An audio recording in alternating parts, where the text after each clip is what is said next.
courts are dangerously close to repeating the mistakes of the past.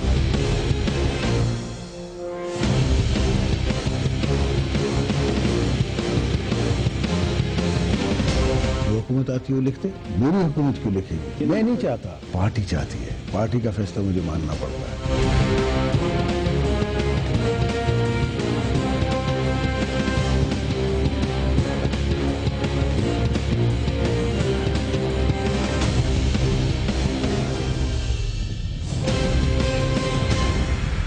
بسم اللہ الرحمن الرحیم، السلام علیکم۔ ٹارگٹ پوائنٹ کے ساتھ میں ہوں آسمہ چودھری۔ ناظرین، آپ سے ٹھیک 12 گھنٹے بعد ایک اور عدالت لگے گی، وہی سوال ہوگا، اور کل شاید ایک بار پھر پاکستان کے ایک دوسرے پرائم منسٹر پھر عدالت کے کٹہرے میں موجود ہوں گے، جہاں پہ وہ اپنا جس طریقے سے پہلے بھی آج ہم نے دیکھا وہ اپنا جواب زیادہ ہی جلدی تھی ان کو وہ داخل کرا چکے اٹارنی جنرل کے ذریعے کہ کابینہ کے فیصلے کا انتظار ہے اور کابینہ جو فیصلہ کرے گی وہی سب کو منظور ہوگا۔ ہم نے دیکھنا اب یہ ہے کہ کیا تاریخ پھر دوبارہ سے دہرائی جاتی ہے، جیسے گیلانی صاحب کی بار دہرائی گئی تھی، کیونکہ وہ اب عدالتی حکم کے پابند بنتے ہیں یا عدالت کے ملزم بنتے ہیں۔ اپنا جواب تو وہ دے چکے کہ کابینہ جو فیصلہ کرے گی وہ کریں گے، لیکن عدالت 12 جولائی کے فیصلے میں ان سے یہ کہہ چکی ہے کہ وہ کسی کی ایڈوائس پر عمل نہ کریں، صرف اور صرف اپنا جواب داخل کریں کہ وہ خط لکھ رہے ہیں یا نہیں۔ لیکن لگتا یہ ہے کہ راجہ جی نے بہت زیادہ جلدی بھی کی، پہلے ہی اپنا جواب داخل کرا دیا، لیکن حکومت اسی طریقے سے ڈٹی ہوئی ہے صدر آصف علی زرداری کے الفاظ کے کم وقت میں کہ کچھ بھی وہ کر سکتے ہیں۔ حکومت ڈٹی ہوئی ہے کہ اگر عدالت جو بھی فیصلہ کرتی ہے وہ اپنا ایک اور وزیر اعظم قربان کر دیں گے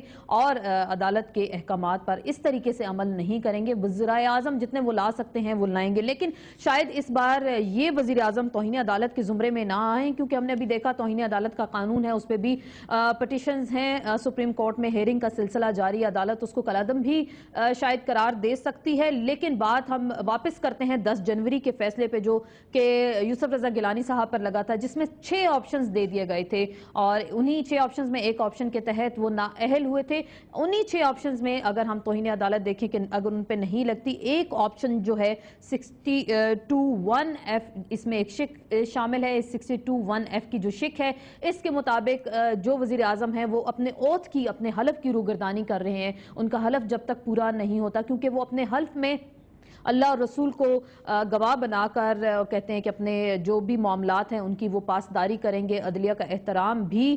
ساتھ میں کریں گے، اور اس پہ ان کا پارسا ہونا بھی لازم ہے۔ کیا وہ 62(1)F کے تحت نااہل ہو سکتے ہیں؟ اور آخر میں وہ اتحادی حکومت کے بارے میں کیا سوچ رہے ہیں؟ جب سپریم کورٹ کا فائنل حتمی فیصلہ آئے گا، کیا وہ پھر حکومت کے ساتھ کھڑے ہوں گے یا پھر سپریم کورٹ کے احکامات پر عمل درانے کی کوشش کریں گے؟ اور ساتھ ہی وزیر اعظم صاحب کا ذکر کریں جو کہ عوام کے بل بوتے پر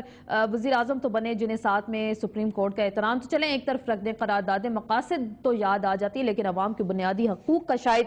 ان کو ادراک نہیں ہے۔ رمضان کے اس مقدس مہینے میں پاکستان کے عوام لوڈ شیڈنگ کے عذاب سے دوچار ہیں، مہنگائی کے عذاب سے دوچار ہیں، حکومت وقت شاید ان کے کانوں پہ کوئی جوں تک نہیں رینگتی، اور جو عوام کی آواز ہے شاید ان تک وہ نہیں پہنچتی۔